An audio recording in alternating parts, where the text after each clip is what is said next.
Hello everyone, welcome again in my channel toppers target. दोस्तों, class 11th के math की series में हमने सारे कॉन्सेप्ट एक्सरसाइज 1.1 के पहले के सारे कॉन्सेप्ट, सारे एग्जांपल, सारी थ्योरी कंप्लीट कर लिया है। तो अब हम लोग बिल्कुल तैयार हैं एक्सरसाइज 1.1 पे चलने के लिए। जो चैप्टर हमारा क्या है, सेट्स, समुच्चय का एक्सरसाइज 1.1 आज के लेक्चर में हम पूरा कंप्लीट करेंगे एक ही लेक्चर के अंदर, और सारे के सारे क्वेश्चन को छुट्टियों में सॉल्व करेंगे, क्योंकि हमने पहले से ही सारे कॉन्सेप्ट कर लिए हैं। और मैं बार बार आपसे एक ही बात कहती हूँ कि अगर आपने मेरे कॉन्सेप्ट की क्लास को लिया है तो क्वेश्चन आपके लिए कुछ भी मायने नहीं रखता। क्वेश्चन आपके लिए बिल्कुल मायने नहीं रखता, इतना आसान आपको लगेगा क्योंकि आपको सारे कॉन्सेप्ट पता होंगे। तो अगर आज आप हमारे इस लेक्चर को अटेंड कर रहे हैं तो ये मान के चलती हूँ कि आपने मेरे कॉन्सेप्ट की क्लास भी अटेंड किया होगा। अगर नहीं किया है तो फटाफट जाइए, पहले कॉन्सेप्ट की क्लास को अटेंड करिए, उसके बाद ही आज की क्लास लीजिएगा। क्योंकि एक्सरसाइज में हम चलेंगे सिर्फ क्वेश्चन पे, तो क्वेश्चन में कॉन्सेप्ट को फिर से कैसे बता पाएंगे। कॉन्सेप्ट को बिल्कुल थोड़ा थोड़ा ही लेके चलेंगे, क्योंकि हमारे आज क्वेश्चन का बारी है। तो मेरा पूरा उम्मीद है कि आप बाकी के लेक्चर अटेंड करके ही आज की क्लास में बैठे हैं। नहीं आपने अटेंड किया है तो वीडियो की डिस्क्रिप्शन में जाइए, बाकी लेक्चर्स के भी प्लेलिस्ट वहाँ पे मिल जाएगी, आप फटाफट पहले उसको अटेंड करिएगा। चलिए अब एक्सरसाइज को पढ़ते हैं। अपने एक्सरसाइज अपने क्या है 1.1, जिसका नाम है समुच्चय, सेट्स थ्योरी। इस चैप्टर का पहला एक्सरसाइज है और इसमें हम चलते हैं, आगे बढ़ते हैं। देखिए क्वेश्चन क्या दिया है, निम्नलिखित में से कौन से समुच्चय हैं, अपने उत्तर का औचित्य बताइए।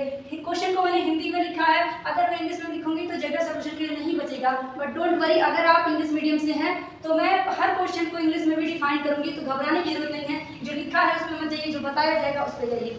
देखिए क्या दिया है, निम्नलिखित में से कौन से समुच्चय है हमें बताना है और फिर उसका रीजन भी देना है। In the given collections which are the sets, यानी कि दिए गए कलेक्शन में कौन कौन से समुच्चय हैं, एंड करा उसका औचित्य बताइए, यानी रीजन भी दीजिए, फाइंड आउट द रीजन। तो फिर देखते हैं। तो पहले क्वेश्चन का पहला पार्ट दिया है, जे अक्षर से प्रारंभ होने वाले वर्ष के सभी महीनों का संग्रह। बताना है कि ये समुच्चय है या नहीं, और है तो रीजन भी बताना है कि ऐसा क्या रीजन है कि इसको हम समुच्चय कहेंगे। जे अक्षर से प्रारंभ होने वाले महीने, वर्ष के कितने महीने होते हैं, आप कहेंगे 12, जनवरी से लेकर दिसंबर तक होते हैं। लेकिन क्या सारे इसमें आएंगे? नहीं। क्यों? जे अक्षर से प्रारंभ होने वाले, यानी ऐसे ऐसे महीने जो केवल जे से स्टार्ट होंगे, बाकी कोई नहीं। तो क्या आएगा, अगर हम पहले का आंसर करें, हम एक सेट एस बनाएं तो क्या कहेंगे, जे अक्षर से कौन कौन से महीने की शुरुआत होती है, कहेंगे जनवरी, फिर फरवरी, मार्च, अप्रैल, मई नहीं होगा, फिर क्या आएगा सीधे जून, फिर जुलाई, अगस्त, सितंबर, अक्टूबर, नवंबर, दिसंबर, बाकी कोई भी नहीं है। जे अक्षर के महीने कितने हैं, केवल और केवल 3 हैं। हमें क्या कहना है, जनवरी, जून, जुलाई, ये 3 ही महीने ऐसे हैं जो जे से शुरू होते हैं, बाकी महीने जे से नहीं स्टार्ट होते हैं, केवल महीने हैं। तो क्या ये कलेक्शन मिला? बिल्कुल मिला। क्या इसको सेट कहेंगे या नहीं, अपना रीजन भी देना है। ध्यान दीजिए, हमने थ्योरी की क्लास में आपको बताया था समुच्चय की परिभाषा क्या होती है। समुच्चय को कब कहें, किसी भी समूह को, किसी भी कलेक्शन को समुच्चय तब कहते हैं जब उसका एक सुपरिभाषित स्टेटमेंट हो, यानी कि उसमें रहने वाले एलिमेंट्स एक विशेष गुण से एक दूसरे से समानता रखते हैं, जो बाहर के कोई भी एलिमेंट में वो प्रॉपर्टी नहीं होती। अब इसमें देखो कितने एलिमेंट है, जनवरी, जून, जुलाई, ये तीनों के तीनों आपस में समानता रख रहे हैं। क्या गुण है इनमें समान, कि ये वर्ष के महीने हैं और साथ साथ जे से शुरू होते हैं। बाकी सभी वर्ष के महीने हो सकते हैं लेकिन जे से शुरू नहीं हो सकते, यानी इनमें एक विशेष गुण से ये जुड़े हुए हैं, समानता है, बाहर के एलिमेंट्स में ये प्रॉपर्टी नहीं है। यानी कि हम कहेंगे जो क्या है, समुच्चय है, कहेंगे दिस इज द सेट, समुच्चय है। रीजन क्या होगा, कारण क्या है, कारण भी बताना है आपको। तो कारण क्या बताएंगे इसके लिए, कारण ये होगा क्योंकि इसमें आने वाले अवयव या एलिमेंट, अवयव किसे कहते हैं, इस समुच्चय के अंदर का हर एक एलिमेंट जो है, हर एक जो सदस्य है, इसको अवयव कहते हैं। क्योंकि इसमें आने वाले अवयव एक विशेष गुण से समानता रखते हैं, ध्यान देंगे। सिर्फ इतना ही काफी है क्या सेट को कंफर्म करने के लिए कि ये समुच्चय है या नहीं? बिल्कुल नहीं। समुच्चय वो होता है जो समय, स्थिति, भाव से ना बदले। यानी कि इस सवाल का हमने जो आज की क्लास में जवाब दिया है, अगर अगले साल यही क्लास में ले रही हूँ तो भी इसका जवाब में यही आए। 10 साल बाद कोई पढ़ाए तो यही जवाब दे, तो वही क्या होता है, समुच्चय होता है। जैसा कि ये क्वेश्चन है, जे अक्षर से प्रारंभ होने वाले महीने, तो इसमें क्या आंसर करेंगे, जनवरी, जुलाई और जून, ये 3 ही आएंगे। आज आंसर किया जाए 10 साल बाद के, तभी यही 3 आए, तो इसको कहते हैं कि समुच्चय है। यानी समय के साथ बदलना नहीं चाहिए आंसर आपका, तभी वो समुच्चय कहा जाएगा, अन्यथा नहीं कहा जाएगा। तो यहाँ पे पहला वाला समुच्चय है, और रीजन भी हमने दे दिया क्योंकि सभी के सभी एलिमेंट एक विशेष गुण में समानता रखते हैं, और ये टाइम के साथ चेंज नहीं होगा। ध्यान देंगे इस बात को भी मेरे, समय के अनुसार आपका आंसर अगर बदल जाए, यानी इसमें कोई और महीना ऐड हो जाए, फिर गड़बड़ हो जाएगा, यानी कि समय के अनुसार आंसर नहीं बदले तभी वो समुच्चय कहलाएगा। अभी आगे के कुछ ऐसे क्वेश्चंस आएंगे जिसमें ऐसी बात आपको ध्यान देनी पड़ेगी। दूसरा दिया है, ध्यान देंगे, दूसरा क्या दिया, दूसरा दिया भारत के 10 सबसे अधिक प्रतिभाशाली लेखकों का संग्रह। अब इस क्वेश्चन को देखिए, 10 सबसे अधिक प्रतिभाशाली लेखक वो भी भारत के। एक बात बताओ, चलो मैं अभी के टाइम का लेती हूँ, अभी के टाइम के मैं 10 सबसे ज्यादा जो कैटेगरी में प्रतिभाशाली हैं उनको मैं एलिमेंट के रूप में छाप देती हूँ। क्या ये आंसर सही रहेगा? क्या हो सकता है 10 साल बाद कुछ और नए जो राइटर्स हैं वो आए और बढ़िया प्रतिभाशाली हों, फिर तो वो एलिमेंट गलत हो जाएंगे। हो सकता है अभी मैं जो लिख रही हूँ इसके 10-15 साल पहले और भी ज़्यादा प्रतिभाशाली लेखक रहे हों। तो ये हम बिल्कुल डिसाइड कंफर्म रूप से नहीं कर सकते कि 10 सबसे प्रतिभाशाली लेखक कौन होंगे, क्योंकि अभी कोई है, कल कोई और हो जाएगा। यहाँ प्रतिभा की बात है तो वो बढ़ सकती है, घट सकती है, दोनों हो सकता है। तो यहाँ पे देखिएगा, अगर हम अपने हिसाब से लिखना भी शुरू करें तो आज के टाइम के कुछ एलिमेंट को हम लिख देंगे, यानी 10 की लिख दिए, इस वाले समुच्चय में यहाँ पे समुच्चय नहीं बन पाएगा, क्योंकि किसी 10 को मैंने छाट के लिखा, वो समय के अनुसार हो सकता है और लोग प्रतिभाशाली हो गए, उस 10 की श्रेणी कम या ज्यादा होती रहेगी, वही फिक्स नहीं रहेंगे। इसलिए कहेंगे जो समुच्चय नहीं है, ठीक है। समुच्चय नहीं है तो रीजन क्या होगा, रीजन होगा कि कारण, इसका क्या देंगे, कारण क्या है, समय के अनुसार इसमें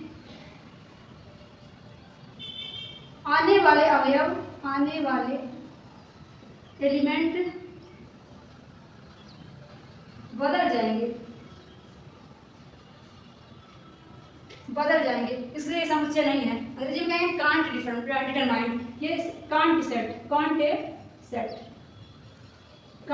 ये सेट नहीं है भाई। सेट क्यों नहीं है? आज हो सकता है 10 सबसे प्रतिभाशाली कोई और है, कल कोई और हो जाएगा, तो समय के अनुसार आंसर नहीं बदलना चाहिए, तभी सेट है। तीसरा फिर दिया है विश्व के सर्वश्रेष्ठ 11 बल्लेबाजों का संग्रह, जैसा दूसरा वैसा तीसरा, यानी दूसरा तीसरा एक ही बात कह रहा है मेरे हिसाब से। तो दूसरे में था 10 सबसे अधिक प्रतिभाशाली लेखक, तीसरे में दिया है 11 सबसे अधिक प्रतिभाशाली या सर्वश्रेष्ठ बल्लेबाज। अब एक बात बताएंगे, अभी के टाइम में जो बल्लेबाज हो सकता है 11 सबसे ज्यादा श्रेष्ठ हैं, वो कल भी रहे, जरूरी है क्या?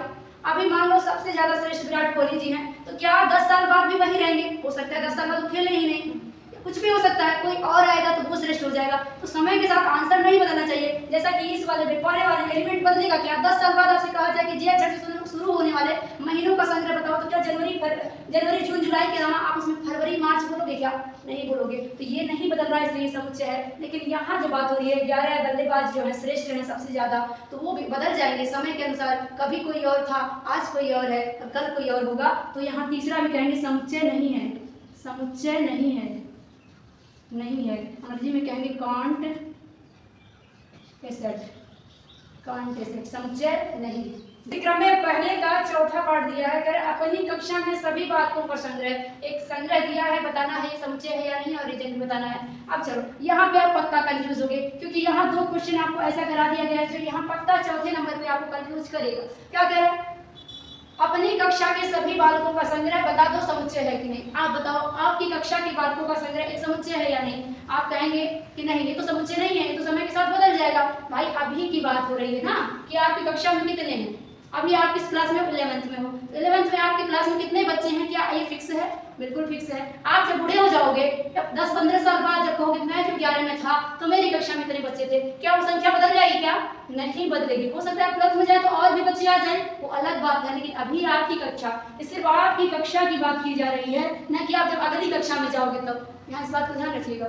हो सकता है आप जब अगली कक्षा में जाएंगे तो और बच्चे आ जाएं, और ज्यादा विद्यार्थी आए, लेकिन अभी जितने बालक हैं, यानी आप जब 11th में उतने बालक हैं तब तो फिक्स रहेंगे ना, और उसकी चर्चा जब आप बूढ़े हो जाएंगे तब भी करेंगे तो उतने ही तो रहेंगे। तो यहाँ पे ध्यान देंगे अपनी कक्षा कह रहा है, तो आपकी अपनी कक्षा में जितने हैं वो अभी फिक्स हैं, और वो उतने कई सालों बाद भी आप उसकी बात करेंगे तो उतने ही बालकों की बात करेंगे। तो क्या हो जाएगा यहाँ पे, ये बिल्कुल समुच्चय कहेंगे। सॉल्यूशन चौथा जो है, पहले का जो चौथा पार्ट है, कहेंगे ये क्या है, समुच्चय, समुच्चय है। इसका कारण क्या है, आप कारण भी दीजिए, कारण भी दीजिए। देखिए 10 सर्वश्रेष्ठ जो प्रतिभाशाली लेखक हैं वो बदल जाएंगे, लेकिन आपकी कक्षा में जितने बालक अभी हैं आप बाद में इसकी चर्चा करेंगे तो उतने ही रहेंगे। तो क्या कहेंगे, कारण क्या हो जाएगा, इसका कारण होगा कि इस संग्रह में आने वाले सभी एलिमेंट या अवयव एक विशेष गुण, उनका विशेष गुण क्या है, तो आपकी कक्षा में है, 11th क्लास में है, विशेष गुण या लिख दीजिए 11th क्लास में समानता रखते हैं, समानता रखते हैं, जो समय के साथ नहीं बदलेगा। ठीक है, रीजन में इतना जरूर लिखेंगे कि यहाँ पे आने वाले सभी एलिमेंट एक विशेष गुण में समानता रख रहे हैं, बिल्कुल रख रहे हैं, सारे के सारे बालक 11th के हैं, का ये गुण है। और क्या है, इस समय के साथ ये एलिमेंट नहीं बदलेंगे, इनकी चर्चा कभी बाद में होगी तो भी वही के वही एलिमेंट बनेंगे। यहाँ पे जो अपनी कक्षा है ये बिल्कुल कंफ्यूज करने वाला वर्ड है। अपनी कक्षा में अभी प्रेजेंट टाइम में आपकी कक्षा में कितने लोग हैं। अगला क्या दिया है, 5वां पार्ट, पहले का 5वां पार्ट। ये क्या कह रहा है, ध्यान से सुनिएगा। 100 से कम सभी प्राकृत संख्याओं का संग्रह। ये आपसे पूछ रहा है समुच्चय है कि नहीं, और इसका रीजन भी बताओ। 100 से कम सभी प्राकृत संख्याओं का संग्रह। 100 से कम प्राकृत संख्या, मैंने बेसिक कॉन्सेप्ट वाले लेक्चर में आपको बताया था, प्राकृत संख्या, परिमेय संख्या, वास्तविक संख्या, अवास्तविक संख्या, इमेजिनरी नंबर, सब चीज बताया है। तो प्राकृत संख्या क्या होता है आपको पता होना चाहिए। यहाँ पहले लिखेंगे प्राकृत संख्या। प्राकृत संख्या क्या होती है आपको पता होना चाहिए। प्राकृत संख्या 1 2 3 4 डैश डैश डैश इन्फिनिटी तक होता है कि नहीं। फिर यहाँ पे ये नहीं बात हो रही, यहाँ पे कह रहा है 100 से कम सभी प्राकृत संख्याओं का संग्रह। तो हम यहाँ पे एक सेट अगर S बनाएं या इसको कैपिटल N लिखें N, तो कह रहा है 100 से कम प्राकृत संख्या, 100 से कम, तो 100 से कम 1 होगा, 2 होगा, 3 4 5 डैश डैश डैश। अब हम इन्फिनिटी तक क्यों जाएंगे, तो अब हम इन्फिनिटी तक न जाकर के कहाँ तक जाएंगे, 100 से कम बोल रहा है, 100 से कम, तो 100 पे भी नहीं जाएंगे क्योंकि 100 से कम कह रहा है, तो हम जाएंगे 99 तक। ये संग्रह। अब क्या बताओ, इसके अलावा कोई एलिमेंट इसमें आएगा क्या, नहीं, और इससे बाहर कोई एलिमेंट जाएगा क्या, नहीं। यानी कि जब भी कहा जाएगा, आज नहीं 10 साल बाद भी कहा जाए कि 100 से कम सभी प्राकृत संख्याओं का संग्रह क्या होगा, तो आप कहोगे मैम 1 2 3 से लेकर 99 तक सभी प्राकृत संख्या 100 से कम है और प्राकृत संख्या है, ये कभी नहीं बदलेगा। तो कहेंगे जो समुच्चय है, जो समुच्चय है। कारण बताइए अपने उत्तर का, कारण भी बताइए। रीजन क्या होगा, रीजन कारण क्या है, कहेंगे इसमें आने वाले एलिमेंट, इसमें सम्मिलित एलिमेंट एक विशेष गुण से समानता रखते हैं, एक विशेष गुण से समान है, जो कभी बदलेंगे नहीं, जो कभी बदलेंगे नहीं। वक्त बदल जाए, हालात बदल जाए, लोग बदल जाए, लेकिन ये कभी नहीं बदलेगा, तभी समुच्चय कहलाएगा। इस लाइन को ध्यान रखिएगा। समुच्चय को जब भी आप क्वेश्चन करेंगे और पूछेगा समुच्चय है या नहीं, तो मेरी इस लाइन को याद रखिएगा कि जो उसमें आ रहे हैं वक्त, हालात, इंसान के बदलने से नहीं बदलेगा, वही समुच्चय होगा। तो अब इसके और भी पार्ट हैं, हमने 5 पार्ट कवर किया है। अगले क्वेश्चन को लेते हैं। पहले में अभी 9 पार्ट हैं, तो बाकी क्वेश्चन को भी ले लेते हैं। तो पहले पार्ट में पूरा 9 क्वेश्चन था, पहले ही क्वेश्चन में 9 पार्ट थे, तो हमने 5 कवर कर लिया, बाकी के 4 पे हम देखते हैं। कह रहा है लेखक प्रेमचंद द्वारा लिखित उपन्यासों का संग्रह, बताइए ये समुच्चय है या नहीं है। ध्यान देंगे, लेखक जो प्रेमचंद थे इनके द्वारा लिखित जो उपन्यास हैं उनका संग्रह। तो एक सेकंड, अगर हम यहाँ समुच्चय S बनाते हैं और प्रेमचंद जी द्वारा लिखित सभी उपन्यासों को लिखते हैं, तो आप ये बताओ अभी लिखने वाला क्या है। मान लो हम लिखते हैं कुछ उपन्यास उनके प्रेमचंद जी का, तो क्या लिखेंगे, गबन, गोदान, सेवा सदन, और भी जो उन्होंने लिखा होगा, सपोज सारे ध्यान में नहीं है, हो सकता है मुझसे कुछ छूट जाए, तो मैं यहाँ डैश डैश लिख देती हूँ। लेकिन क्या उन्होंने जो लिखा है वो अभी चेंज होने वाला है क्या? ध्यान देंगे, इस क्वेश्चन का आंसर बहुत इंटरेस्टिंग है। इस क्वेश्चन का आंसर हमें, ये वो क्लास नहीं है, ये वो क्लास नहीं है कि आपको सीधे बता दिया जाए हाँ बेटा समुच्चय है, नहीं है। चलो आगे बढ़ जाते हैं। ये वो क्लास बिल्कुल नहीं है। ये क्लास वो है जिसमें आपको अगर समुच्चय है या नहीं है ये बताना, डिसाइड करना खुद आपको सिखाया जाएगा, और साथ में इसका रीजन भी आप देने के लिए तैयार हो, ये वो क्लास है। यहाँ बिल्कुल स्लो चल सकता है आपका, हो सकता है अब तक आपने 2 क्वेश्चन कवर कर लिया होता बाकी क्लासेस में, यहाँ पे एक ही कर रहे हैं। तो इसका रीजन यही है कि ये क्लास ऐसी क्लास है जिसमें आप खुद एबल हो जाएंगे आंसर करने के लिए। और ध्यान देंगे, गबन, गोदान, सेवा सदन और भी जितने हैं उपन्यास वो इसके अंदर आ जाएंगे। क्या प्रेमचंद द्वारा लिखित जो उपन्यास है आप बदलने वाले हैं? आप कहेंगे नहीं। अच्छा, अगर प्रेमचंद जिंदा होते तो फिर इसका आंसर कुछ और ही होता मेरे ख्याल से। अब देखो, अभी प्रेमचंद जी क्या है, नहीं है इस दुनिया में, तो वो जितने उपन्यास लिख के चले गए हैं अब उससे ज्यादा संख्या क्या बढ़ेगी? नहीं। उपन्यास बढ़ सकता है लेकिन प्रेमचंद का लिखा उपन्यास नहीं बढ़ेगा। यानी कि ये फिक्स है कि अभी तक जितना उन्होंने लिख दिया वो इसके अंदर आ जाएगा, यानी ये समुच्चय है। यानी जो समुच्चय है, क्योंकि सभी के सभी एलिमेंट एक विशेष गुण में समानता रखते हैं। ये चीज आप आगे बढ़ा लीजिएगा। इसके कारण में आप ये बात बढ़ा लीजिएगा। मैं पिछले कई क्वेश्चन में वो बात लिख चुकी हूँ, तो इस स्टेटमेंट को मैं नहीं लिख रही हूँ। कहेंगे दिस इज अ सेट, एक समुच्चय है। क्यों है भाई? क्योंकि अब प्रेमचंद जी जितने उपन्यास लिख के गए हैं उतने ही रहेंगे। इसी क्वेश्चन का आंसर बदल सकता था अगर प्रेमचंद जी जिंदा होते, 1-2 उपन्यास और लिखते जाते, फिर इसका आंसर आप ये दे नहीं पाते। ध्यान दीजिएगा। तो ऐसे राइटर का नाम दिया है जो अभी जिंदा है, और फिर कहा जाए तो ये क्वेश्चन का आंसर फिर आप नहीं दे पाएंगे। आपका क्वेश्चन का आंसर कुछ और होगा। लेकिन प्रेमचंद जी चूंकि अब एक्सपायर्ड हो चुके हैं, इसीलिए आप चीजें ये समुच्चय के अंदर आएगी। आई होप क्लियर हुआ होगा। जो समय स्थिति से ना बदले, दिन, महीना, साल, इस पे कोई प्रभाव ना पड़े आपके आंसर पे, तो ही वो समुच्चय होगा। फिर ये था आपका छठा पार्ट। फिर है 7वां पार्ट। 7वां क्या है? सभी समपूर्णांकों का संग्रह। सभी समपूर्णांक, जैसे ही पूर्णांक का नाम लिया आपको फटाफट एक बात ध्यान में आ जानी चाहिए, पूर्णांक क्या होता है। हमने बेसिक क्लास वाले में लिया था इसको, बेसिक कॉन्सेप्ट वाली क्लास में हमने बताया था पूर्णांक क्या होता है। कहते थे 0 +-1 +-2 +-3 डैश डैश सो 1 +- इंफिनिटी। ये सभी नंबर्स क्या कहलाते हैं? पूर्णांक कहलाते हैं।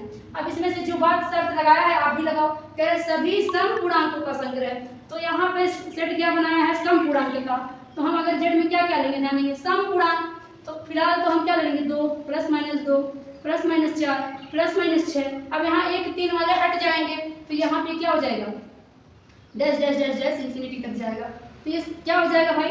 यही इसमें आएंगे, इसी एलिमेंट्स में ये आएंगे, चाहे ऋण में हो चाहे धन में हो, लेकिन ये सम आएंगे इसमें। 1 3 वाले नहीं आएंगे। लेकिन क्या ये फिक्स है? समपूर्णांक बिल्कुल फिक्स है, उसके अलावा कोई भी नहीं आएगा और ना ही इसके बाहर जाएगा। तो कहेंगे जो समुच्चय है। कारण भी वही, वक्त हालात इस पर निर्भर नहीं करेगा, इस पे आंसर अपने आप वही रहेगा जो आज है। यानी ये दिन, महीना, साल, वक्त, इंसान, हालात कुछ भी बदलने पर ये ना बदले, तो यही क्या है? समुच्चय है। ध्यान रहे। अगला हमारा 8वां नंबर है। बाबू दिखा दो। अब इसके 8वें पार्ट पे चलते हैं। पहले का 8वां पार्ट क्या है? 8वां पार्ट दिया हुआ है इस अध्याय में आने वाले प्रश्नों का संग्रह। बिल्कुल इंटरेस्टिंग है। देखिएगा, आप जो अध्याय अभी पढ़ रहे हैं ना, आपकी बुक में जो अध्याय चल रहा है इसी की बात हो रहा है, जो इसमें से हम सवाल लगा रहे हैं अभी उसी बुक उसी अध्याय की बात हो रहा है। तो इस अध्याय में आने वाले प्रश्नों का संग्रह बताओ समुच्चय है। तो आपका क्या जवाब होगा? आप सोचने पड़ जाएंगे ये तो चेंज हो जाएगा। नहीं चेंज होगा भाई। जो आप किताब अभी पढ़ रहे हो, ये किताब तो अगर आपकी फटी नहीं, आप जिंदा बचाए रखें, उसे संभाल के रखें, तो आप बूढ़े हो जाओगे तब भी उस किताब को उठा के देखना, तुम्हें उतने ही सवाल दिखेंगे। तो क्या होगा? कि समुच्चय है। कहेंगे जो समुच्चय है। कारण भी बता देना वही, वक्त हालात पर निर्भर नहीं कर रहा है, इसका आंसर वही हो जाएगा। फिर पहले का 9वां देखना। 9वां क्या है? विश्व। ध्यान देंगे, विश्व के सबसे खतरनाक जानवर कौन है? आप डिसाइड कर सकते क्या? अगर आपसे पूछा जाए विश्व का सबसे खतरनाक जानवर कौन है, तो आप कहेंगे, कुछ लोग कहेंगे कि कोबरा है, कुछ लोग कहेंगे टाइगर है, कुछ लोग किसी और जानवर को कहेंगे, कुछ लोग किसी और को कहेंगे। तो एक बात बताओ, क्या ये फिक्स है?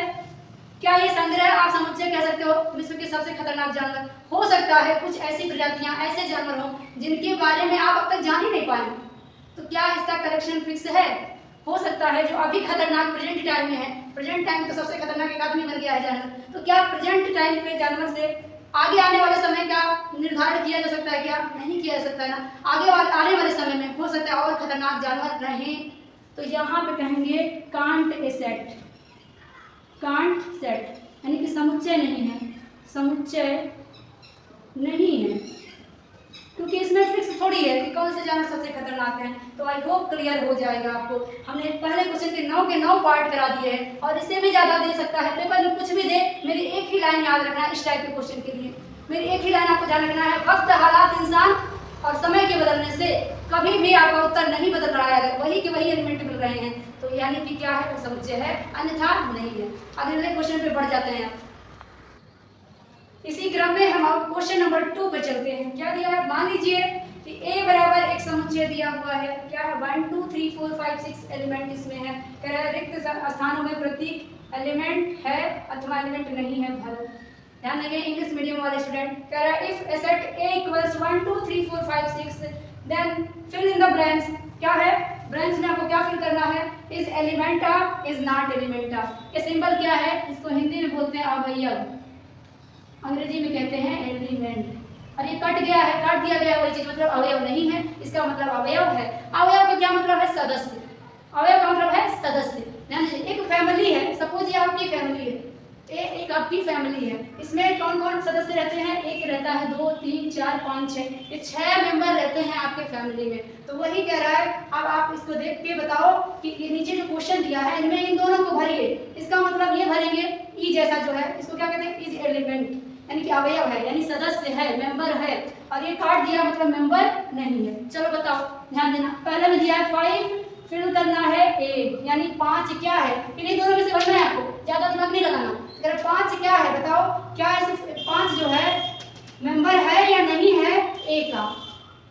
पूछ रहे 5 बताओ इस फैमिली A का मेंबर है, तो ढूंढो इस घर में। अगर 5 इस घर में मिल गया मतलब मेंबर है, तो क्या कहेंगे? 5 को हमने ढूंढ लिया, देखो ये रहा 5 है ना घर में है मतलब सदस्य है, तो कहेंगे 5 इज एलिमेंट ऑफ A, भरा गया। दूसरे में चलो, कह रहे 8 भरना है A, यानी क्या 8 मेंबर है या नहीं है A का? देखो A के परिवार में कहीं 8 बैठा है? नहीं है, 6 तक ही है, 8 है ही नहीं, तो कहेंगे इज नॉट एलिमेंट, यानी 8 जो है इस परिवार का सदस्य नहीं है, 8 सदस्य नहीं है, बाहर वाला है, तो हमने इसको काट दिया। फिर देखो क्या दिया है? कह रहा 0 भरना है A, यानी कि क्या 0 अवयव है? देखो 0 बैठा है क्या? नहीं बैठा है, नहीं बैठा है तो नॉट एलिमेंट, सदस्य नहीं है। चौथे क्या होता है? 4 भरना है A, क्या 4 परिवार का सदस्य है? घर में, जो घर में है वो सदस्य है। फिर दूसरा 5वां क्वेश्चन कह रहा है क्या 2 भरना है A, यानी 2 परिवार का सदस्य है कि नहीं? तो ये परिवार रहा और ये रहा 2, तो क्या हो जाएगा? 2 इज एलिमेंट ऑफ A। फिर 10 को देखो, कह रहा 10 भरना है A, यानी 10 क्या A का परिवार है या नहीं? बताओ, तो 10 है कहीं? नहीं, तो नहीं है, तो भाई नॉट एलिमेंट। कितना आसान है देखो क्वेश्चन नंबर 2। बस यही देख के आपको आंसर करना है, इसके अंदर है या नहीं। अगर है तो एलिमेंट है, नहीं है तो नहीं एलिमेंट है। बस क्वेश्चन नंबर 3 पे बढ़ जाते हैं। मुझे पूरी उम्मीद है क्वेश्चन नंबर 1, क्वेश्चन नंबर 2 आपको अच्छे से समझ में आ गया होगा और वीडियो पसंद आ रहा होगा तो लाइक करते चलिएगा। साथ में चैनल को अब तक अगर सब्सक्राइब नहीं किया है तो सब्सक्राइब करते हुए चलिएगा। अगले क्वेश्चन में बढ़ते हैं हम। क्वेश्चन नंबर 3 क्या है? निम्नलिखित समुच्चय को रोस्टर में लिखिए। रोस्टर और गुण विधि, ये 2 विधि का हमने जिक्र किया है और बेसिक कॉन्सेप्ट में हमने एक अलग लेक्चर में पूरी तरीके से रोस्टर विधि क्या है और गुण विधि यानी कि समुच्चय निर्माण विधि क्या है, पूरी इस पे हमने डिस्कशन किया था। और साथ में रोस्टर विधि को हमने समुच्चय निर्माण विधि में या गुण विधि में और गुण विधि को रोस्टर विधि में बदलना, आपस में कन्वर्जन का भी हमने कॉन्सेप्ट सीखा था। तो बस उसी का हमें यहाँ यूज करना है। तो अगर आपने वो वाला लेक्चर अटेंड नहीं किया है तो फटाफट उस लेक्चर को अटेंड करिएगा। ये क्वेश्चन बिल्कुल आसान हो जाएगा आपके लिए। और अगर वो लेक्चर आपको कहाँ पे मिलेगा? इस चैनल के प्लेलिस्ट में देखिएगा, क्लास 11 की जो मैथ की सीरीज है उसके प्लेलिस्ट में मिलेगा। साथ में वो लेक्चर आपको इस वीडियो के डिस्क्रिप्शन में भी मिल जाएगा। चलिए देखते हैं।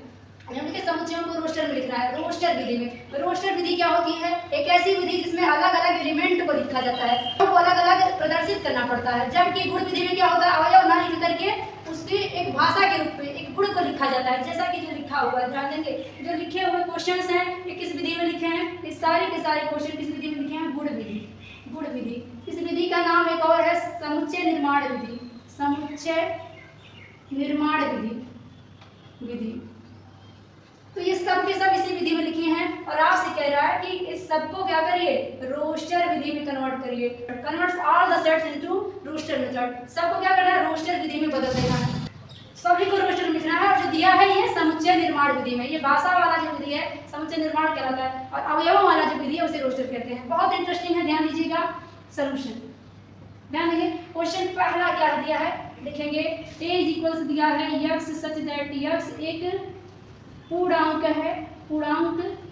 है और एक कंडीशन दिया है -3 less than x less than 7। बिल्कुल धैर्य से इसको समझने का प्रयास करिएगा, बिल्कुल आसान लगेगा आपको, कठिन बिल्कुल नहीं है। ये चैप्टर बहुत मजेदार है। कह रहा है x सच दैट x एक पूर्णांक है। कह रहा है x यानी इस समुच्चय में जो अवयव आएंगे, क्योंकि ये समुच्चय निर्माण विधि में है तो x के रूप में अवयव को लिखा है और रोस्टर में हम अलग अलग निकाल के लिखेंगे। तो कह रहा है x एक पूर्णांक है और जब पूर्णांक कहा, पूर्णांक शब्द सुनते ही आपके दिमाग में आ जाना चाहिए कि 0 +- 1 +- 2 +- 3 जैसे यही पूर्णांक होता है, यही पूर्णांक होता है। तो पूर्णांक में अब क्या लेना है, ये तो सब के सब पूर्णांक है, क्या सबको रख लेना है, नहीं। आगे कह रहा है पूर्णांक तो है और एक कंडीशन है कि x का मान जो है, ध्यान दो x कहाँ लिखा है, बिल्कुल बीच में लिखा है। कह रहे x जो है बड़ा है, ये जिधर मुंह खुला होता है वो बताता है बड़ा है और जिधर ये पीठ होता है बंद होता है वो बताता है छोटा है। यानी कि यहाँ क्या कहेंगे, x जो है बड़ा है -3 से, यानी x की वैल्यू -3 से बड़ी है, x की वैल्यू यानी -3x से छोटा है। और क्या है, x की वैल्यू 7 से छोटी है। यानी सीधे सीधे कहने का मतलब है x का जो मान है ये पूरा पूर्णांक नहीं लेना है, पूरे से हमें कोई मतलब ही नहीं है। x का मान 7 से छोटा और 3 से बड़ा लेना होगा। अब इसको ऐसे लिखने से शायद आपके दिमाग तक अच्छे से ना जाए, लेकिन अगर हम इसको संख्या रेखा पे ऐसे दिखाएं तो यहाँ अगर बीचों बीच हमने 0 को लिखा, इधर प्लस वाली संख्या को लिखे 1 2 3 4 5 6, आगे बढ़ा देंगे 7 8, ऐसे आगे तक जाएगा। और इधर माइनस वाला कैसा है, -1 -2 -3 -4 -5 डैश डैश इधर आएगा। सब नहीं लिखेंगे, सबका हमें काम भी नहीं करे। पूर्णांक है, ठीक बात है, ये सब पूर्णांक है। कह रहे x का मान -3 से बड़ा, -3 से बड़ा, -3 कहाँ है, ये पकड़ लो, -3 को, ये रहा। इससे बड़ा है तो पक्का है -3 नहीं लेंगे हम लोग, और इससे बड़ा माने क्या, हमें और इधर जाना पड़ेगा, क्योंकि और इधर आएंगे ना, -3 से -4 की ओर आएंगे तो और छोटा हो जाएगा, फिर ये नहीं लेंगे, -3 भी नहीं लेंगे, इसके इधर का कोई नहीं लेंगे। -3 से बड़ा मान हमेशा किस साइड में आएगा, दाएं साइड में आएगा, दाएं साइड में आएगा। तो क्या हो जाएगा, -2 लेंगे, -1 लेंगे, 0 लेंगे, 1 लेंगे, 2 लेंगे, 3 4 5 6 भी लेंगे, क्या 7 भी लेंगे, क्या 7 से कह रहा है छोटा है x, तो 7 नहीं लेंगे, केवल 6 तक लेंगे। तो क्या आएगा, ध्यान देंगे, माइनस का 3 नहीं लेंगे, 2 लेंगे, यहाँ से वहाँ तक छाप दो, -2 -1 0 1 2 3 4 5 और 6। ये विधि आपकी रोस्टर विधि हो गई। जब आप एलिमेंट को लिख देते हैं तो उसी को रोस्टर विधि कहते हैं, इसी को भाषा में लिख देते हैं तो उसी को समुच्चय निर्माण विधि कहते हैं। इस पे आगे क्वेश्चन आएगा, आपको रोस्टर दिया कहेगा समुच्चय निर्माण विधि, अभी समुच्चय निर्माण में दिया है, रोस्टर में पूछा है। आई होप क्लियर हुआ होगा। x की वैल्यू बोला है कि -3 और 7 के बीच में चाहिए, तो हमने -3 और 7 के बीच में का मान यहाँ पे निकाल दिया। बीच में कहा है तो ये दोनों साइड वाले नहीं आएंगे, केवल बीच वाले आ जाएंगे। आई होप क्लियर हुआ होगा। अब इसके दूसरे पार्ट पे आते हैं। तीसरे का दूसरा पार्ट दिया है समुच्चय b इक्वल दिया है x सच दैट x संख्या 6 से कम प्राकृत संख्या है।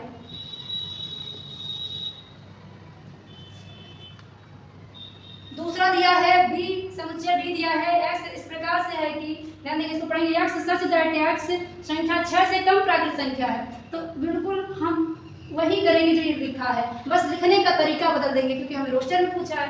कह रहे हैं x कैसा है, 6 से कम है, ठीक बात है, हम 6 से कम लिखेंगे। और प्राकृत संख्या है, प्राकृत संख्या का नाम लेते ही आपके दिमाग में तुरंत आना चाहिए कि प्राकृत संख्या तो 1 2 3 4 5 डैश डैश डैश इनफाइनाइट होता है।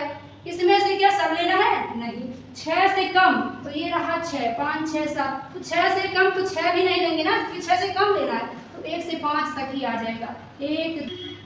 1 2 3 4 5, यही आपका आंसर हो जाएगा। यही सब रोस्टर विधि है। रोस्टर विधि में अवयवों को लिख दिया जाता है। अब क्वेश्चन नंबर 3 के तीसरे पार्ट पे आगे बढ़ जाते हैं।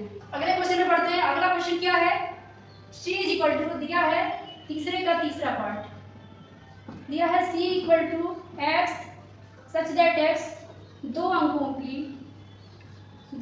की ऐसी प्राकृत संख्या है जिसके अंकों का योग 8 है। यानी अगला समुच्चय दिया है कि x ऐसा है कि दो अंकों की ऐसी संख्या है, ऐसी प्राकृत संख्या है जिनके अंक अगर जोड़ दिए जाए आपस में तो 8 मिल जाएगा। तो ये क्या हो जाएगा भाई, x दो अंकों की एक ऐसी प्राकृत संख्या है जिसके अंकों का योगफल 8 है। ध्यान देंगे क्या आएगा, दो अंक की प्राकृत संख्या है, ठीक है, फिर कह रहा है उनके अंकों का योगफल 8 हो, यानी कि ऐसे अंक आएंगे इसमें जिनको आपस में जोड़ दिया जाए तो 8 मिल जाएगा। चलो देखते हैं कौन कौन से होंगे। पहले नंबर तो हम एकदम शुरुआत से करेंगे लिखना इनके अंकों को, इनके दो अंकों की ऐसी प्राकृत संख्या को सबसे पहले लिखेंगे जो एकदम शुरुआती हो। शुरुआती कहने का मतलब है जो 8 जिनको जोड़ने से मिल जाए और एकदम प्रारंभिक हो, एकदम स्टार्टिंग का। तो आपको पता है दो अंक की संख्या है तो 10 तो हो नहीं सकता, 10 के नीचे की संख्या तो उसमें आ ही नहीं सकती क्योंकि दो अंकों की संख्या की बात हो रही है। यहाँ पे क्या कहे, दो अंकों की संख्या, इसका मतलब है 10 से ऊपर का ही होगा। तो क्या 10 से ऊपर की संख्या शुरू होती है 11 से, 11 के अंक जोड़ने पर कभी 8 नहीं मिलेंगे, ध्यान देना। 11 नहीं होगा, ऐसे 12 में भी नहीं मिलेगा, 13 में भी नहीं मिलेगा क्योंकि 3 1 4 होता है। 14 की बात करें तो 14 में अगर जोड़ देंगे तो 5 मिलेगा, ये भी नहीं है। 15 भी नहीं होगा, 16 भी नहीं होगा। शुरुआत कहाँ से होगा भाई, 17 से होगा। 17 एक दो अंक की संख्या है और इसके अंकों को जोड़ो 1 धन 7 बराबर 8, तो शुरुआत यहीं से होगी। तो दो अंक की ऐसी संख्या जिसको जोड़ने पर जिसके अंक अगर जुड़ जाए तो 8 मिलेगा, आप कहेंगे 17 होगा। 17 के अंकों को जोड़ो 8 मिल जाएगा। अब देखो अगली संख्या क्या मिलेगी, इससे छोटी कोई संख्या नहीं मिलेगी, जिसको आप जोड़ोगे तो क्या मिल जाए, 8 मिल जाए। फिर और किसको जोड़ोगे, 17 के बाद 18 भी नहीं होगा, 19 भी नहीं होगा, 20 भी नहीं होगा। इस तरीके से आगे बढ़ जाएंगे, आप सीधे 2 वाली लाइन पे आ जाएंगे। 2 और 6 यानी कि 26, 2 और 6 जोड़ोगे तो क्या मिल जाएगा भाई, इसमें 2 और 6 को जोड़ दोगे तो 8 मिल जाएगा और इस संख्या क्या हो जाएगी 26। अगली संख्या आपकी 26 हो जाएगी। फिर अब 2 वाली लाइन को भी छोड़ दो क्योंकि अब 2 वाली लाइन में भी मिलने वाला नहीं है, हर लाइन से सिर्फ एक ही मिलेगा। फिर क्या करेंगे, 3 वाली लाइन पाइए 30 से ऊपर, तो 30 से ऊपर क्या आएगा, कहेंगे 35। 35 एक संख्या है जिसके अंक को जोड़ोगे तो 8 मिलेगा, 3 + 5 बराबर 8, तो ये क्या हो जाएगा 35। अब 3 वाली लाइन में भी नहीं मिलेगा, अब 4 वाली लाइन में चलो, तो 4 वाली लाइन में कौन सी ऐसी संख्या है इसके दोनों अंक जोड़ दिए जाए तो क्या मिल जाएगा, 8 मिलेगा। आप कहेंगे 4 वाली लाइन में 44 है, 4 + 4 बराबर 8, तो यहाँ पे 44 हो गया। अब 4 वाली लाइन पे भी नहीं मिलेगा, 5 वाली लाइन पे चलेंगे, तो 5 वाली लाइन पे जब चलेंगे तो 53 मिलेगा।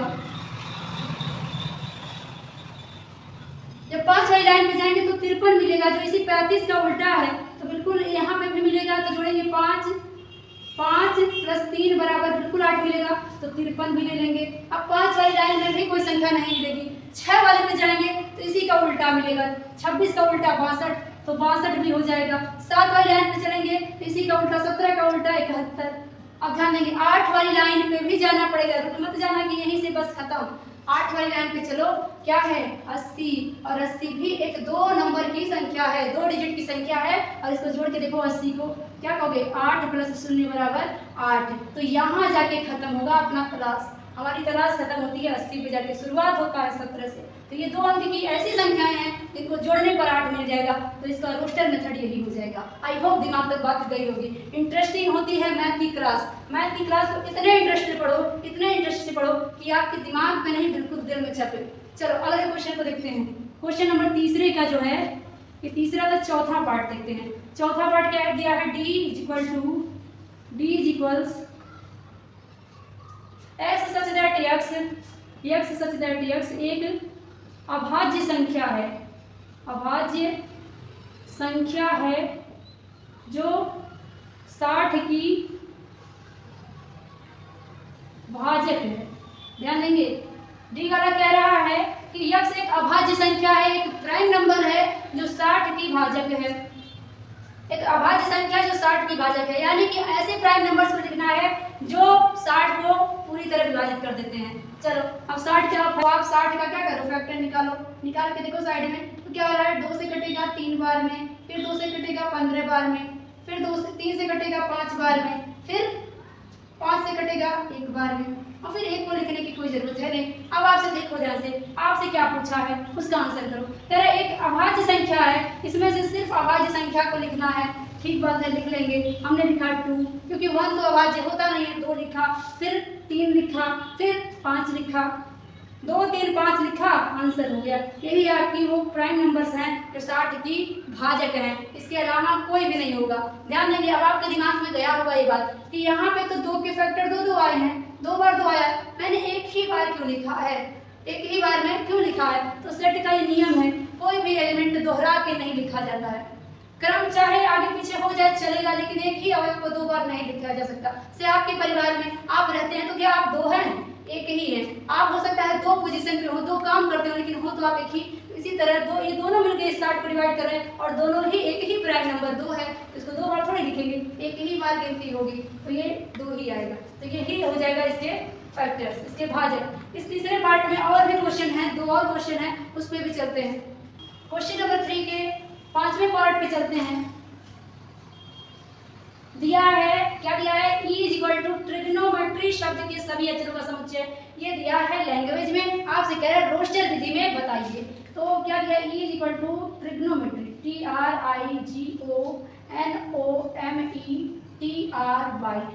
शब्द के सभी अक्षरों का समुच्चय। ध्यान देंगे, हमको इसको रोस्टर में बदलना है। रोस्टर कहता है कि सारे के सारे एलिमेंट को कॉमा के अंदर छाप दो मझले ब्रैकेट में, किसी को रिपीट मत करो, वही समुच्चय है।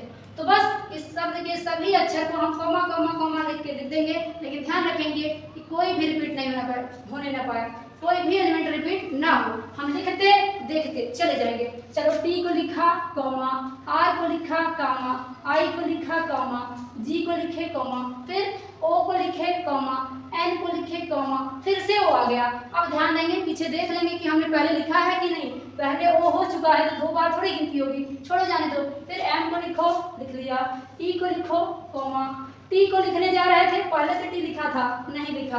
आर को लिखने जा रहे थे, आर भी लिखा है, नहीं लिखेंगे, फिर लिखेंगे वाई। तो ये हो गया आपका रोस्टर, ये हो गया रोस्टर। अब चलते हैं अगले पे, तीसरे का जो है 6वां पार्ट। कह रहा है एफ बराबर दिया है बेटर शब्द के सभी अक्षर। एफ दिया है बेटर शब्द के सभी अक्षर, शब्द के सभी अक्षर,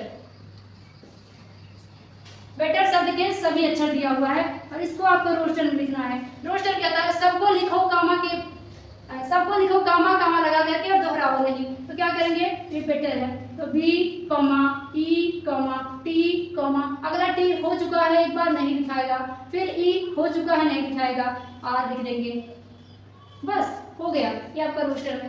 क्वेश्चन नंबर 3 यहाँ पे कंप्लीट होता है। क्वेश्चन नंबर 4 की ओर आगे बढ़ जाते हैं हम लोग।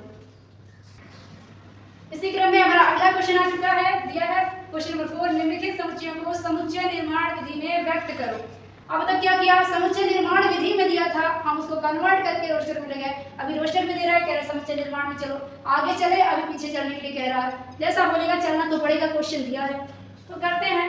क्या दिया है? चौथे का पहला पार्ट दिया है आपको 3, 6, 9, 12। कहता है समुच्चय निर्माण विधि कि हम इसको एलिमेंट को एक चर x मान लेते हैं और उसके विशेष गुण जो सारे के सारे एलिमेंट रखते हैं उसे लिख देते हैं। यही समुच्चय निर्माण विधि है। अगर आपको क्लियर नहीं है कॉन्सेप्ट तो इसके लेक्चर को, इसके पहले का जो लेक्चर है कॉन्सेप्ट वाला, वहाँ पे हमने एक अलग से आपको लेक्चर लिया है समुच्चय निर्माण विधि और रोस्टर विधि पे। फटाफट उसको कवर कर लीजिए, आपको बिल्कुल समझ में आएगा, क्लियर रहेगा कि कैसे हम इसको कन्वर्ट कर रहे हैं। फिलहाल क्वेश्चन पे चलते हैं। क्वेश्चन कह रहा है इसको समुच्चय निर्माण में बदलिए। हम इसको मान लेंगे कोई सेट ए बराबर, हम सारे एलिमेंट जो भी दिया है उसको आंख मूंद कर भूल जाएंगे, सीधे हम इसको एक चर x मानेंगे। कहेंगे x सच दैट, कहेंगे अब x को डिफाइन करो, क्या प्रॉपर्टी ये रख रहे हैं उसको डिफाइन कर दो, काम खत्म। तो कह रहा है 3 है, 6 है, 9 है, 12 है। इसमें एक प्रॉपर्टी दिख रही है मुझे, आपको भी दिख रही होगी। क्या दिख रहा है? ये 3 के पहाड़े हैं। पहाड़े को कह सकते हैं गुणज।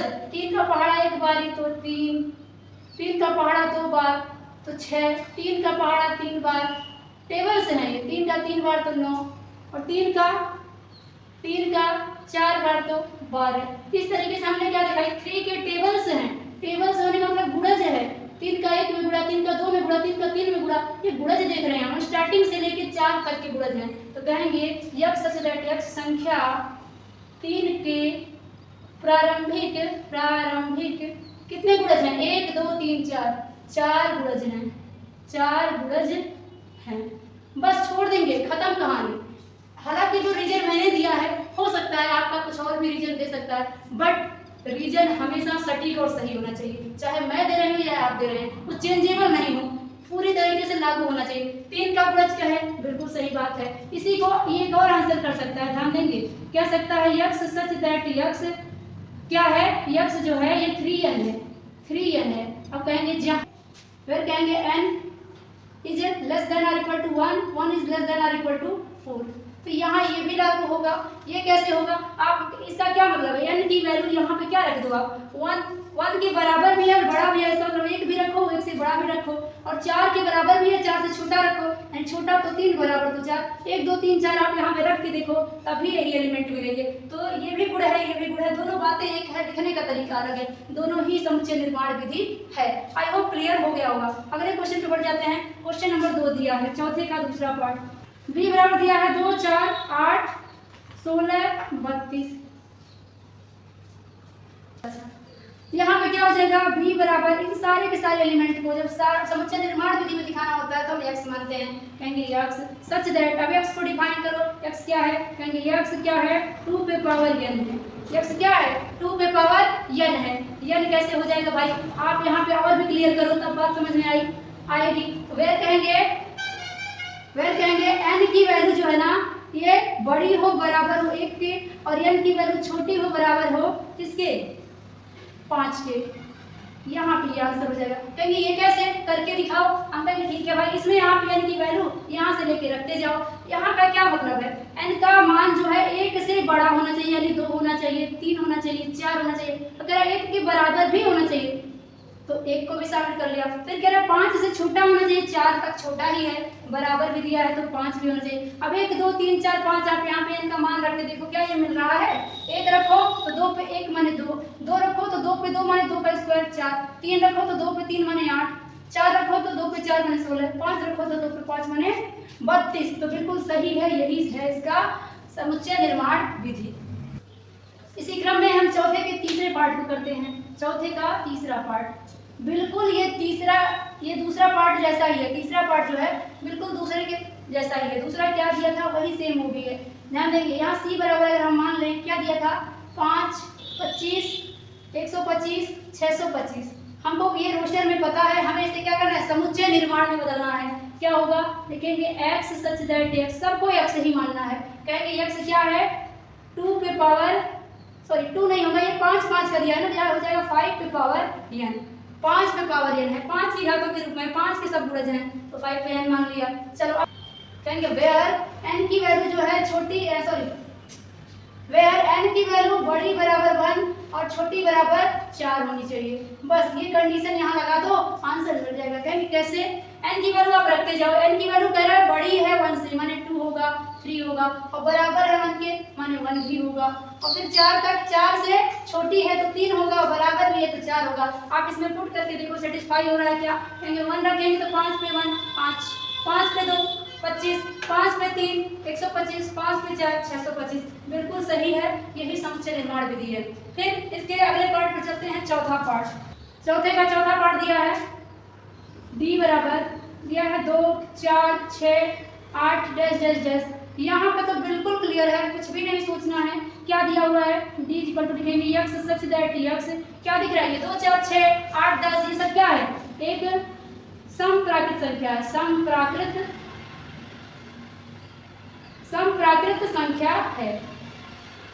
संख्या है। यहाँ बिल्कुल क्लियर ही था, यहाँ कुछ भी सोचना ही नहीं है, सब समप्राकृत संख्या है, लिख दिया। पांचवें पे चलते हैं, चौथे का पांचवा पार्ट। क्या दिया है? e is equal to 149 dash dash dash 100। यहाँ पे भी क्लियर दिख रहा होगा, क्या है?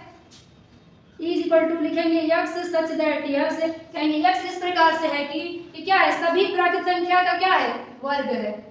1 का स्क्वायर है, ये 2 का स्क्वायर है, ये 3 का स्क्वायर है, क्या है? ये क्या है? n का स्क्वायर दिया है भाई। n माने प्राकृत संख्या, n का स्क्वायर दिया है। कहेंगे जहाँ n क्या है, प्राकृत संख्या है, प्राकृत संख्या है। ध्यान देंगे, लेकिन क्या ये पूरा है? प्राकृत संख्या तो अनंत तक जाती है, 1 2 3 से लेकर अनंत तक, लेकिन यहाँ लास्ट वाला एलिमेंट भी दे दिया है, लास्ट वाला एलिमेंट 100 दिया है, यानी कि 100 किसका स्क्वायर है? सब स्क्वायर लिखे हैं, ये 3 का स्क्वायर, ये 2 का स्क्वायर, 1 का स्क्वायर, 100 किसका स्क्वायर है? 10 का, यानी केवल 10 तक के ही प्राकृत संख्या का स्क्वायर लिखा हुआ है। तो कहेंगे जहाँ n की वैल्यू क्या होनी चाहिए, n की वैल्यू छोटा बराबर 10 होना चाहिए, यानी कि 10 से छोटी सभी प्राकृत संख्या का स्क्वायर लिखा है और 10 के स्क्वायर को लिखा है, बाकी किसी को नहीं लिखा है। तो ये इसका समुच्चय निर्माण विधि हो जाएगा। तो यहाँ पे क्वेश्चन नंबर 4 भी खत्म होता है, क्वेश्चन नंबर 5 की ओर बढ़ जाते हैं और इसी के साथ एक्सरसाइज को फिनिश करेंगे। तो ये रहा क्वेश्चन नंबर 5, दिया निम्नलिखित समुच्चयों के सभी अवयवों को सूचीबद्ध कीजिए। अब क्या कह दिया? सूचीबद्ध। ये नई बात नहीं है आपके लिए। सूचीबद्ध जो है, जिन बच्चों ने हमारा पिछला लेक्चर अटेंड किया है उन्हें पता है कि चाहे सूचीबद्ध मेथड कहे, तालिका विधि कहे और चाहे कहे रोस्टर विधि, सब एक ही बात है। सूचीबद्ध, तालिका, सारणी, ये सब क्या है? सब वही है, रोस्टर विधि। तो नाम में नहीं जाना है, काम वही है, सबको सूचीबद्ध में करना है। चलो करते हैं दूसरा पार्ट, 5वें का दूसरा पार्ट दिया है, कह रहा b is equal to x such that x एक पूर्णांक है, ठीक बात है, पूर्णांक है, और फिर वैल्यू x की जो है -1/2 से बड़ी होनी चाहिए और 9/2 से छोटी होनी चाहिए। बिल्कुल ठीक है, चलो करते हैं। ध्यान देंगे, इन शब्दों को बिल्कुल अच्छे से आपको पता होगा तो ही आप इसका आंसर कर पाएंगे सही, वरना आप गलतियां पक्का करोगे। क्या दिया है? पूर्णांक है। पूर्णांक का क्या मतलब मैंने बताया था कि पूर्णांक होता है पूरा पूर्णांक, जो पूरा हो। पूर्णांक शब्द कहते ही आपके दिमाग में तुरंत ख्याल आना चाहिए कि क्या होता है इसमें। कहेंगे 0 +-1 +-2 +-3 डैश डैश डैश आते हैं, यही पूर्णांक होते हैं। पूर्णांक में कभी दशमलव की संख्या, फ्रैक्शन वाली संख्या नहीं आती। तो ये क्या दिया है? सब फ्रैक्शन दिया है, इससे हम लोग को कोई लेना देना नहीं है। ठीक है, अब हमें पूर्णांक लेना है, कह रहा है x का जो मान ऐसा लेना है कि ऋण 1/2 और 9/2 के बीच में हो और पूर्णांक भी हो। अगर हम संख्या रेखा पे दिखाएं तो एक बात बताओ, यहाँ क्या पड़ेगा? 0 पड़ेगा, फिर क्या पड़ेगा? इधर पड़ेगा 1, यहाँ 2, यहाँ 3, यहाँ 4, यहाँ 5, आगे ऐसे 6 पड़ेगा। इधर क्या पड़ेगा? -1, -2, -3। बस इतना ही लिखते हैं क्योंकि इतने से ज़्यादा जरूरत भी नहीं है। 1/2 माने क्या? माइनस का 1/2। माइनस का 1/2 का मतलब क्या है? कहीं यहीं कहीं पड़ा होगा, कहीं यहीं कहीं होगा माइनस का 1/2, यानी 0 और 1 के बीच में। ये हमने पूर्णांक की जो हमने बनाया है संख्या रेखा, किसके लिए बनाया? पूर्णांक के लिए बनाया है। तो क्या होगा? -1/2 पड़ेगा 0 और -1 के बीच में। ठीक है, तो वही तो कह रहा है x का मान इससे बड़ा है, यानी इससे तो बड़ा होगा। ठीक है, यानी 0 आएगा।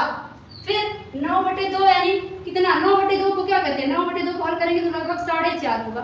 कितना होता है? 4.5, यानी कि 4.5। 4.5 क्या होता है? ये यहीं कहीं पड़ेगा, 4 और 5 के बीच में पड़ेगा कि नहीं? तो हमें क्या करना है? इस बिंदु से इस बिंदु के बीच का मान उठा के लिखना है, लेकिन दशमलव का बटे वाला कोई मान नहीं लिखना है, पूरा पूर्णांक लिखना है। तो पूरा पूर्णांक क्या क्या इस बिंदु के इस बिंदु पड़ा, उठा के लाके छाप लो। तो क्या पड़ा? 0 पड़ा, लिख लिया। 1 पड़ा, लिख दो। 2 लिख दो, 3 लिख दो, 4 लिख दो। 5 नहीं लिख सकते क्योंकि 5 और बाद में है, तो बस यही तक हो जाएगा आंसर। यही 5वें के तीसरे पार्ट पे चलते हैं। 5वें का तीसरा पार्ट क्या दिया है?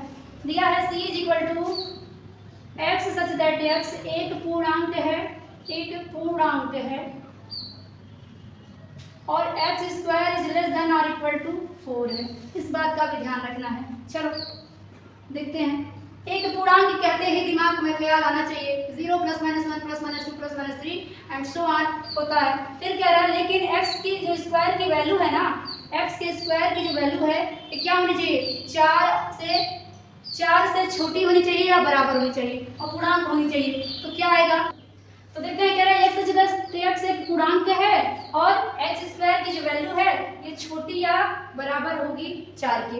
ध्यान देंगे, यहाँ पे ऐसे एलिमेंट्स को लिखेंगे, या तो वो पूर्णांक होगा पूरी तरीके से और उसका जो स्क्वायर होगा वो 4 से बड़ा नहीं होना चाहिए, या छोटा हो या बराबर हो, बड़ा कतई नहीं होना चाहिए। अब मेरी एक बात आप ध्यान रखेंगे, पूर्णांक तो ऋण भी होता है, धन भी होता है कि नहीं? पूर्णांक क्या होता है? 0 1 2, इधर 3, -1 -2 -3। अब हम क्या करें? हमें तो स्क्वायर चाहिए ना, तो तो स्क्वायर 0 का स्क्वायर करोगे बिल्कुल 0 मिलेगा, और 0 क्या 4 से छोटा है? बिल्कुल है, तो 0 आएगा। ठीक है, और क्या चाहिए? -1 का जब स्क्वायर करके देखो, -1 का जब स्क्वायर होगा तो क्या आएगा? कहेंगे +1 होगा, और +1 भी तो 4 से छोटा है, तो ये भी शामिल हो जाएगा, यानी -1 भी आएगा। फिर क्या लेंगे? -2 की बात करें, -2 की, इसका स्क्वायर करेंगे तो क्या आएगा? -2 का स्क्वायर प्लस का 4 आएगा। किसी भी संख्या का स्क्वायर करते हैं प्लस ही रहता है, तो -2 का स्क्वायर करेंगे तो ये भी क्या आएगा? प्लस का 4 आएगा। तो प्लस का 4 जो है 4 से छोटा तो नहीं लेकिन बराबर तो है, तो -2 भी आएगा। अब क्या -3 भी आएगा क्या? -3 का आप स्क्वायर करो, -3 का स्क्वायर क्या होगा? कहेंगे प्लस का 9, और प्लस का 9 4 से छोटा भी नहीं है, बराबर भी नहीं है, बड़ा है, तो -3 नहीं आएगा। और -3 के अलावा इधर के कोई भी अंक नहीं आएंगे, तो माइनस की साइड का ले लिया। अब प्लस की साइड की बात करते हैं, 0 भी ले लिया है, तो क्या होगा? अब देखते हैं 1 का स्क्वायर क्या होगा? 4 से छोटा होगा कि नहीं? होगा, 1 भी आएगा। 2 का स्क्वायर एग्जैक्ट 4 होता है, ये 2 भी आएगा, लेकिन 3 नहीं आएगा क्योंकि 3 का स्क्वायर बड़ा होता है, तो यहाँ पे ये हो जाएगा इसका रोस्टेड विधि, सूचीबद्ध हो गया ये। फिर अगला देखते हैं 5वें का चौथा पार्ट है। 5वें का चौथा पार्ट क्या दिया है? d = दिया है x such that x loyal शब्द का एक अक्षर है, ध्यान देंगे। ये तो इस टाइप वाला बिल्कुल आसान होता है, जो वर्ड दे देता है उसमें कुछ नहीं सोचना है, सबको कॉमा के करके लिख देते हैं, सबके बीच एक कॉमा लगा के जो कहते हैं लिख देते हैं, बस यही ध्यान रखना है, किसी को रिपीट नहीं करना है। कोई 2 बार आया है तो एक ही बार रहेगा, 3 बार आया है तो भी एक ही बार लिखा जाएगा। लिखा, ठीक है, ओ लिखा, ठीक है, वाई लिख दिया, फिर ए लिख दिया। एल को लिखने जा रहे थे, देखा पहले से लिखा है तो रिपीट नहीं करते हैं, ये हो गया अपना आंसर। 5वें में और भी पार्ट हैं, उसको भी करते हैं। इसी क्रम में 5वें के 2 और पार्ट थे, इसे पूरा करते हैं, फिर लास्ट क्वेश्चन की ओर बढ़ जाएंगे। क्या दिया है? E = x such that x वर्ष का एक ऐसा महीना है इसमें 31 दिन नहीं होते हैं। ध्यान से पढ़िएगा सवाल को। E बराबर जो भी दिया है, कह रहा है x सच दैट x वर्ष का, ये हमारा 5वें का 5वां है। E बराबर दिया है x सच दैट x वर्ष का ऐसा महीना है जिसमें 31 दिन नहीं होते। क्या हो जाएगा ई का आंसर? कह रहे ऐसे महीने का जिक्र करना है जिसमें 31 दिन नहीं होते, चाहे 28 हो, 29 हो, 30 हो, चलेगा, 31 दिन ना हो। तो ध्यान देंगे, वर्ष के महीनों को याद कैसे करते हैं? दिन हमेशा काउंट जनवरी से होता है, और अपनी हथेली से याद रखते हैं। अपनी हथेली से आप जान सकते हैं कौन सा महीना 30 का है, 31 का है। ऐसे आप हथेली को करेंगे, हथेली में क्या देखेंगे? यहाँ पे एक निशान होगा उभरा हुआ, एक गड्ढे जैसा, फिर उभरा हुआ, फिर गड्ढे जैसा, फिर उभरा हुआ, फिर गड्ढे जैसा। तो इसी से आप पता करते हैं। शुरुआत किधर से भी करो, आप इधर से करो या इधर से करो, हमेशा उभरे हुए से शुरुआत होती है, और उभरा हुआ ऊंचा है तो इसमें क्या होगा? 31 दिन, और जो गड्ढे में पड़ेगा उसको 30 दिन वाला काउंट करेंगे। फरवरी इसका अपवाद है, तो उसको हम हमेशा 29 या 30 दिन में काउंट करते हैं। तो फिलहाल 30 और 31 का कंफर्मेशन कैसे होगा? उभरा हुआ 31 और गड्ढे वाला 30। तो शुरुआत आप जनवरी से करिए, देखिए जनवरी उभरा हुआ 31 आ गया, फरवरी गड्ढे में, मार्च उभरा हुआ 31, अप्रैल गड्ढे में, मई उभरा हुआ, जून गड्ढे में, जुलाई उभरा हुआ, जानेंगे। फिर जुलाई पे खत्म, शुरू भी तो उभरे हुए से हो रहा है, अगस्त भी उभरा हुआ, यानी जुलाई अगस्त दोनों उभरे हुए भाग पे आया, इसलिए लगातार ये 2 महीने 31 दिन के होते हैं। तो इसी तरह से हम देखते हैं, तो आप भी यहाँ पे बिल्कुल देख सकते हैं कि ऐसे महीनों का नाम लिखना है इसमें 31 दिन नहीं होते। हम लिखना स्टार्ट करते हैं, जनवरी उभरे हुए पे आया मतलब उसमें 31 होता है, नहीं लिखेंगे, सीधे आएगा फरवरी,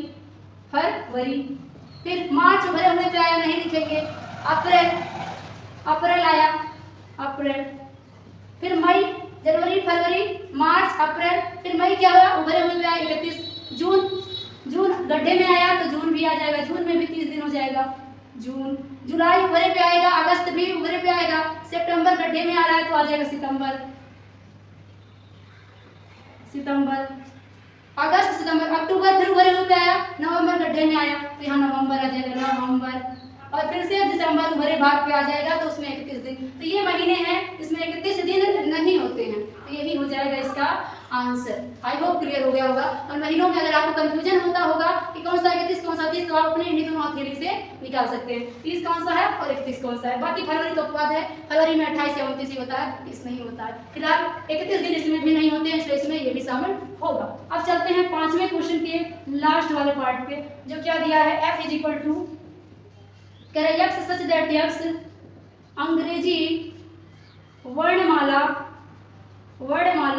का व्यंजन है जो के से पहले आता है, के से पहले आता है।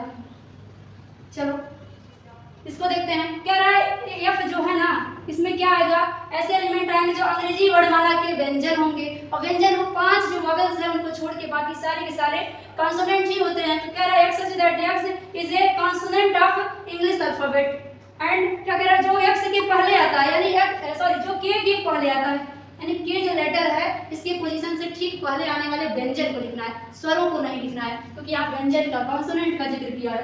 तो के से पहले कौन कौन से कॉन्सोनेंट आएंगे, ए से शुरुआत नहीं होगी क्योंकि ए वोवेल है, बी आ जाएगा, सी डी, ई नहीं आएगा, ई क्योंकि वोवेल है, ई नहीं आएगा, एफ जी एच, आई नहीं आएगा क्योंकि आई क्या है, वोवेल है, आई नहीं आएगा, फिर जे, उसके बाद के से पहले का है, के की बात नहीं किया, के से पहले का है तो बस जे के बाद ही के आता है, खत्म। ये रहा आंसर। क्वेश्चन नंबर 5 यहीं पे कंप्लीट होता है। लास्ट क्वेश्चन है, पूरा देखिएगा, बहुत इंटरेस्ट आएगा। चलो बढ़ जाते हैं 6वें प्रश्न पे। ये रहा हमारा लास्ट क्वेश्चन इस पूरे प्रश्नावली का। क्या दिया है, बाईं ओर रोस्टर रूप में लिखित और दाईं ओर समुच्चय निर्माण रूप में लिखित समुच्चयों को मिला करो। आपको क्या करना है, आपके जो बाईं ओर है लेफ्ट साइड में रोस्टर मेथड में समुच्चयों को लिखा है और राइट साइड में समुच्चय निर्माण विधि में लिखा है, यानी कि प्रॉपर्टी मेथड में लिखा है। आपको बस सबको क्या करना है, मिलान करना है, कौन सा किसका है, यानी दोनों का तो सेंस एक ही है, तरीका 2 है, तो बस मिलाना है कि कौन सा है। ठीक है, चलिए देखते हैं। पहला दिया है 1 2 3 6। पहले मेरा सजेशन है कि आप रोस्टर वाले को होल्ड करिए, आप समुच्चय निर्माण वाले को देखिए, वहीं से आपका क्लियर होता जाएगा। पहला दिया है यक्स सच दैट यक्स एक अभाज्य संख्या है और 6 की भाजक है। अभाज्य कहते ही दिमाग में ख्याल आना चाहिए कि अभाज्य 2 से शुरू होता है, 2 3 5 7 डैश डैश डैश होता है। क्या इसमें से कोई 2 से स्टार्ट हुआ है, क्या 2 से स्टार्ट हुआ है तो अपने आप आपको आंसर मिल गया, बाकी कुछ भी नहीं मिलाना है। तो देखो यहाँ पे तो हो ही नहीं सकता, कंफर्म है। यहाँ 1 से स्टार्ट है, 1 अभाज्य होता ही नहीं है, कंफर्म है, नहीं होगा। यहाँ भी 1 से स्टार्ट है, 1 अभाज्य नहीं होता है, तो ये भी नहीं होगा। फाइनल क्या मिल गया, ये दूसरा नंबर वाला, यानी ए का चला जाएगा दूसरे पर। क्लियर हो गया। अगर आपको पूरा हल करना है कर सकते हैं, लेकिन आपको टाइम कम है तो ये आपको सीधे बता देगा कि 2 से स्टार्ट करना है और 2 से तो एक ही ऑप्शन है, तो बस हो गया। चलो अगले पे बढ़ते हैं। बी वाला कह रहा है एक्स सच दैट एक्स 10 से कम विषम प्राकृत संख्या है। विषम प्राकृत संख्या क्या होती है, 1 3 5 7 9 11 ऐसे डैश डैश होता है, लेकिन कह रहा है 10 से कम, तो 10 से कम भाई तो 11 हट जाएगा, यही आ जाएगा। है कहीं, ये देख लो यहाँ पे दिया है 1 3 5 7 9, चौथा वाला है तो बी चौथे पे चला जाएगा, खत्म। फिर क्या है, मैथमेटिक्स तो तुम्हें सीधे दिख रहा होगा, बोलना ही नहीं है, ये इस पे आ जाएगा, क्योंकि ये सब हमने कन्वर्ट करना बताया है तो ज्यादा कुछ बताने के लिए रहा ही नहीं है, मिला देंगे। फिर क्या है, सी वाला बचा है, कह रहा है एक्स सच दैट एक्स एक प्राकृत संख्या है और 6 की भाजक है। प्राकृत संख्या मतलब क्या है, 1 2 3 4 5 डैश डैश 6 डैश डैश यही होती है। अब इसमें देखिए कह रहा है और 6 की भाजक भी है, यानी 6 को भाग देने पर पूरी तरह विभाजित कर देती है, तो 1 भी विभाजित करेगी, 2 भी, 3 भी, 4 नहीं करेगा, 5 भी नहीं करेगा, 6 करेगा। तो क्या मिला, 1 2 3 6 है कहीं ऑप्शन में, ये रहा 1 2 3 6, पहला वाला ये है, तो ये पहले का आंसर सी है। तो मिलान हो गया यहाँ पे। आई होप आपको पूरी क्लास समझ में आया होगा। अगर समझ में आया है तो वीडियो को फटाफट लाइक करके जाइएगा, और इस पूरे क्लास का पीडीएफ अगर आपको चाहिए तो वीडियो के डिस्क्रिप्शन में हमारे टेलीग्राम चैनल का लिंक है, उसमें ज्वाइन होइए, वहाँ पे आपको इसका पीडीएफ मिलेगा। साथ में हमारे फेसबुक पेज को फॉलो कर लीजिएगा, आपके क्लास से रिलेटेड सारे अपडेट आपको वहाँ भी मिलेंगे। तो अगर आपको क्लास पूरी तरह से समझ में आ गया है तो मुझे प्लीज कमेंट जरूर करिएगा कि आपको अच्छी तरह समझ में आया या नहीं, या फिर कहीं डाउट रह गया तो उस चीज को मेंशन करिएगा। आपके नेक्स्ट लेक्चर में मैं उसको क्लियर कराते हुए आगे बढ़ूंगी। आपके कमेंट से हमें बहुत मोटिवेशन मिलता है, तो प्लीज कमेंट करना मत भूलिएगा। और अब तक अगर आपने चैनल को सब्सक्राइब नहीं किया है तो फटाफट सब्सक्राइब कर लीजिएगा। पूरी क्लास के सेशंस यहाँ पे चल रहे हैं इस चैनल पे, तो जरूर जुड़े रहिए और अपने दोस्तों को, अपने संबंधियों को, अपने रिश्तेदारों को भी रिकमेंड करिए और उनके पास वीडियो को शेयर करते रहिए, ताकि वो भी इस फ्री क्लास में अपने सिलेबस को कवर कर सके। थैंक यू, अपना ख्याल रखिए, best of luck, good luck.